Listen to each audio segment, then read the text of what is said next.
Assalamualaikum warahmatullahi wabarakatuh.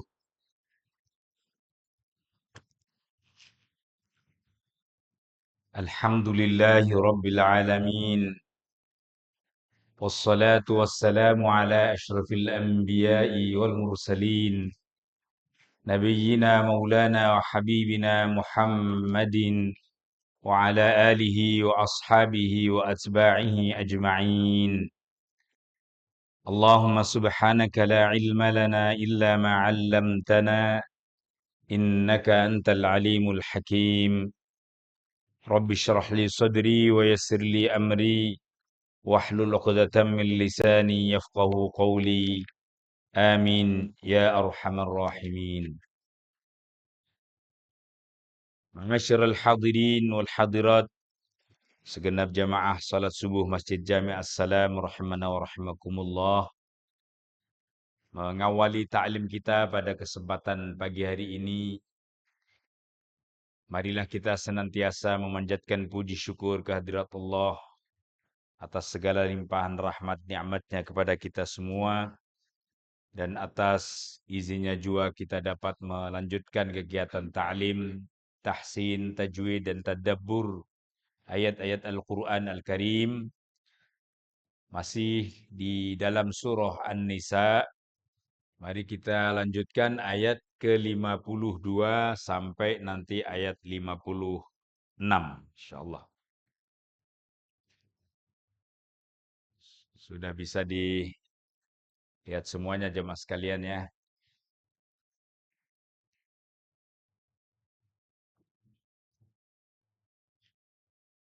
Mari saya baca terlebih dahulu dan kemudian kita ikuti, namun sebelumnya seperti biasa kita niatkan ta'lim kita dengan mengawali doa tilawatil Quran bersama-sama. Semoga Allah membimbing kita, memudahkan kita, dan melancarkan lisan kita di dalam melafazkan ayat-ayat Al-Quran sebagaimana yang dicontohkan oleh baginda Rasulullah sallallahu alaihi wasallam melalui para sahabatnya, tabi'in, para ulama hingga kepada kita semuanya ini.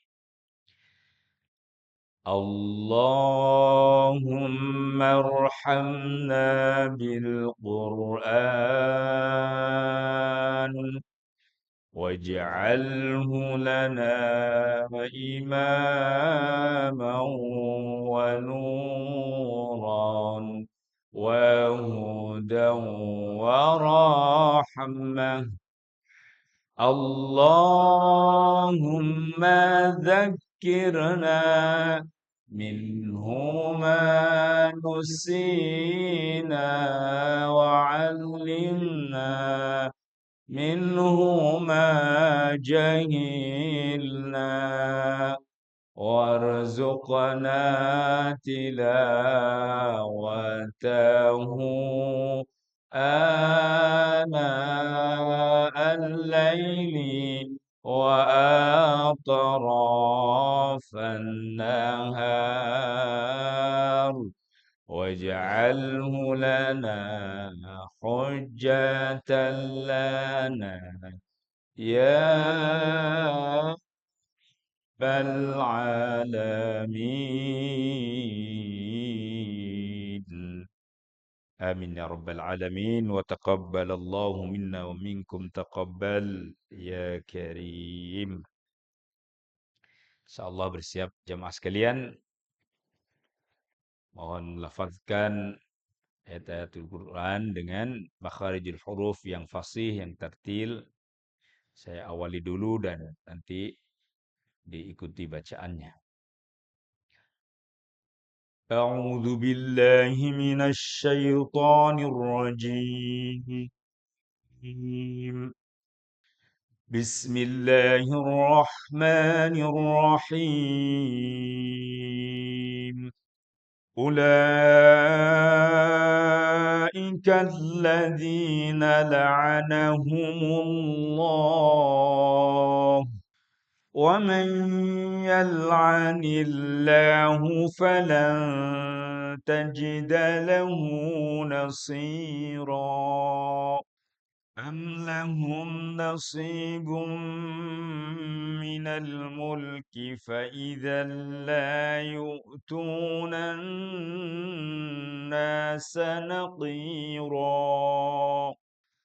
أم يحسدون الناس على ما آتاهم الله من فضله فقد آتينا آل إبراهيم الكتاب والحكمة وآتيناهم ملكا عظيما فمنهم من آمن به ومنهم من صد عنه وكفى بجهنم سعيرا إن الذين كفروا بآياتنا سوف نصليهم نارا كلما نضجت جلودهم بدلناهم جلودا غيرها ليذوقوا العذاب إن الله كان عزيزا حكيما صدق الله العظيم. Surah An-Nisa ayat 52 sampai 56. Ada 4 ayat ini kita baca, kita artikan dan kita tadabburi makna dan kalimah dari kalimah yang ada dan nanti kemudian kita lanjut praktek. Ayat 52 ini masih erat kaitannya sekali dengan ayat 51. Memang tidak setiap ini kan model surah-surah atau ayat-ayat ini berpatokan dengan pojok. Jadi setiap pojok, baik kanan kiri, itu ditutup dengan ayat. Kita membacanya memang dibagi menjadi 2 kali pertemuan dalam satu halaman. Kemudian yang terakhir kemarin kita menyampaikan tentang bagaimana orang-orang musyrik yang menyekutukan Allah Ta'ala itu diberikan azab oleh Allah dan kemudian tidak diampuni sedikit pun dari perilaku kesyirikannya. Lalu Allah pun juga kemudian menyampaikan kepada hamba-hambanya untuk merenungi bagaimana orang-orang dahulu, para ahli kitab yang diberikan kitab-kitab samawi oleh Allah, mereka menyimpangkan kitab-kitab sucinya, di mana sebagian dia imani, sebagian dia simpangkan, termasuk pada saat yang sama selain dia mengimani Allah, juga mengimani hal-hal yang sifatnya eh, tidak ada apa keterkaitannya dengan keimanan. Misalnya mereka mengimani adanya jibt atau nama-nama daripada semacam apa namanya makhluk-makhluk yang sebenarnya tidak ada, tetapi mereka kemudian imani, dan itu menjadi bagian daripada kesyirikan kepada Allah Ta'ala. Orang-orang yang menyekutukan Allah ini, di mana dia pada saat yang sama meskipun ada kepercayaan kepada Allah, tapi kemudian mempercayai benda-benda gaib atau sesuatu gaib yang tidak ada kekuatannya apapun sebenarnya, itu kemudian ditegaskan oleh Allah melalui ayat 52 yang barusan kita baca tadi. Ulaika, mereka-mereka itu alladzina adalah orang-orang la'anahumullah yang dilaknat Allah Ta'ala. Berat ini jamaah sekalian. Maka hati-hati sekali kita menjaga ketauhidan kita, menjaga keimanan kita. Sekalinya kalau kita sudah iman kepada Allah, maka sungguhnya yang lain semuanya itu adalah makhluknya. Sekalinya kita kalau sudah menyembah kepada Allah, jangan pula dicampuri dengan penyembahan berhala-berhala atau patung-patung atau apa eh, hal-hal lain yang mengotori ketauhidan kita. Lalu ditegaskan oleh Allah, wa may yal'anillah, siapapun yang dilaknati oleh Allah, falan tajida, maka dia tidak akan mendapati lahu baginya nasiran, penolongnya. Bahaya berat. Kemana kalau kemudian kita tidak mendapatkan pertolongan Allah?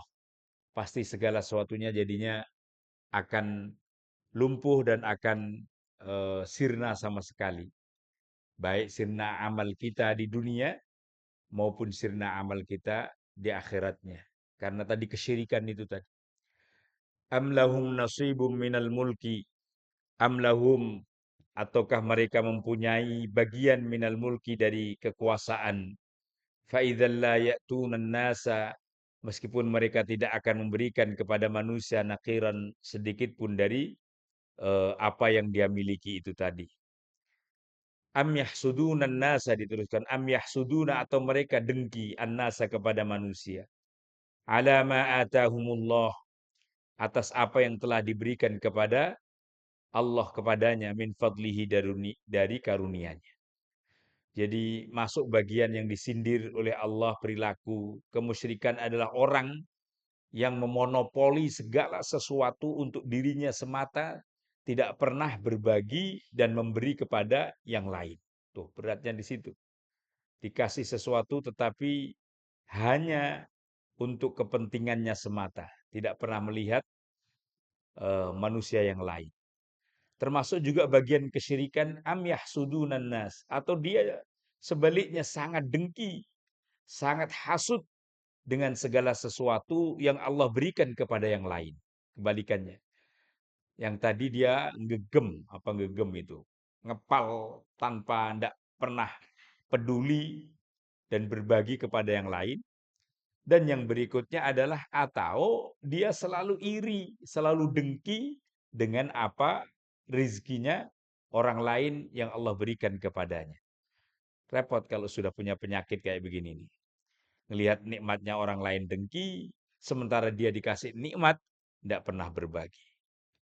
Faqad ataina, maka kemudian Allah mengingatkan kepada kita, faqad, maka di sini dikasih apa huruf jim, artinya kita apa namanya wakaf, berhenti di situ. Faqad ataina, maka sungguh telah aku berikan ala Ibrahim, kepada keluarga Ibrahim, alkitab, yaitu apa masahif Ibrahim atau alkitab Ibrahim, wal hikmata, dan aku berikan hikmah, aku berikan kebajikan dan nilai-nilai luhur di dalam kehidupannya. Wa atainahum, dan aku berikan kepada keluarga Ibrahim mulkan, kerajaan aziman yang besar. Artinya dari keluarga Nabi Ibrahim turun-temurun dari Ismail sampai kemudian Nabi Sulaiman, Nabi Daud, semuanya dijadikan oleh Allah nabi-nabi Allah Ta'ala semua.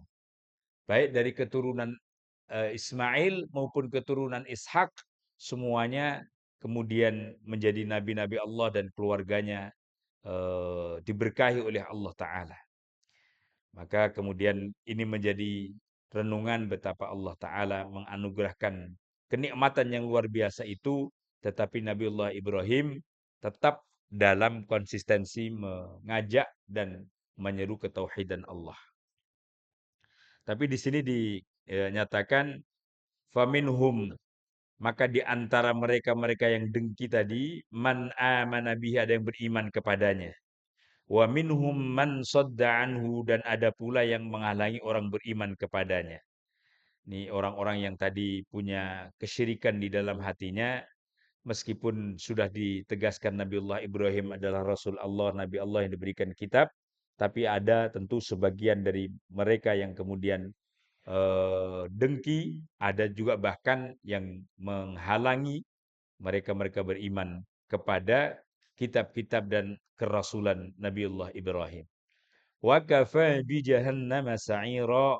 Maka Allah kemudian tegaskan, cukuplah bagi mereka-mereka yang hatinya tidak bersih, yang hatinya penuh dengan kemusyrikan dan kedengkian itu tadi, maka baginya adalah jahannama sa'ira, neraka jahanam dengan segala api yang menyulut di dalamnya. Jahanam ini salah satu api neraka atau juga boleh dimaknain apa namanya ya neraka itu sendiri. Maka kemudian ditegaskan di sini terusannya innalladzina kafaru, sesungguhnya orang-orang kafir biayatina, kepada ayat-ayat kami, saufa nuslihim, kelak akan kami masukkan naron, ke dalam api neraka. Ini jelas jamaah sekalian, apa yang dibawa oleh Rasulullah itu basyiran, ada kabar baiknya, yaitu membawa kebaikan, basyir, kebahagiaan, kesenangan berupa surganya Allah dengan segala kenikmatannya, juga sekaligus nadhiran, membawa ancaman. Ini termasuk ayat ancaman ini. Sudah jelas disampaikan oleh Allah. Sungguh orang-orang kafir yang penuh dengan kemusyrikan dan mengkufuri nikmat Allah, tidak mengimani kepada Allah, maka kelak di akhirat ini sudah ditegaskan, akan aku campakkan dirinya ke dalam api neraka. Bahkan di sini diterangkan, kullama nadijat juluduhum, kullama, setiap kali hangus, juluduhum, kulit-kulit mereka, baddalnahum, maka kami ganti kulit-kulit mereka itu juludan, dengan kulit ghairaha, yang lain. Liyadzuku, agar mereka merasakan al-azab, kepedihan azab Allah Ta'ala. Wal billah. Jadi jangan dibayangkan jemaah sekalian, di neraka itu setelah orang dibakar, lalu kemudian selesai. Tapi Al-Quran menggambarkan, ini jelas eksplisit sekali.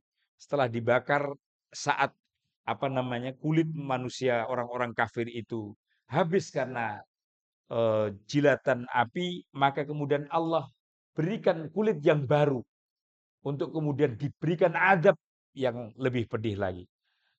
Sudah habis, diganti lagi itu kulitnya oleh Allah. Kemudian mereka sengaja dibuat demikian supaya merasakan azab yang pedih di api neraka, wal billah. Innallaha, sungguhnya Allah Ta'ala, kana azizan, Allah zat yang maha maha zat yang maha perkasa, hakiman, dan zat yang maha bijaksana. Jadi saya keinget kalau Syekh apa namanya sudah imam-imam baca ayat ini, biasanya itu penuh dengan penghayatan. Seakan-akan mengingatkan kepada kita betapa pedih dan dahsyatnya azab Allah Ta'ala.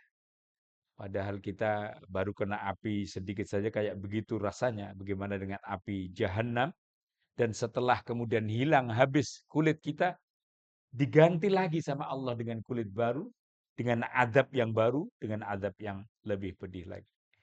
Billah. Maka ayat-ayat ini tadi jamaah sekalian yang paling utama menegaskan kepada kita pentingnya menjaga ketauhidan dan keimanan, lalu kemudian menghindari segala sesuatu yang mengarah kepada penyakit hati, yaitu tidak mau berbagi atas nikmat Allah. Hal yang lain, dengki atas nikmat Allah yang diberikan kepada hambanya yang lain. Kembali semuanya kepada pencerahan hati dan kalbu kita, untuk terus menjaga keikhlasan dan kemurnian apa yang kita lakukan semata-mata hanya untuk Allah Subhanahu wa Ta'ala. Mari kita akhiri majelis kita dengan bersama-sama doa kafaratul majelis. Subhanakallahumma bihamdika asyhadu an la ilaha illa anta astaghfiruka wa atubu ilaik. Wassalamualaikum warahmatullahi wabarakatuh.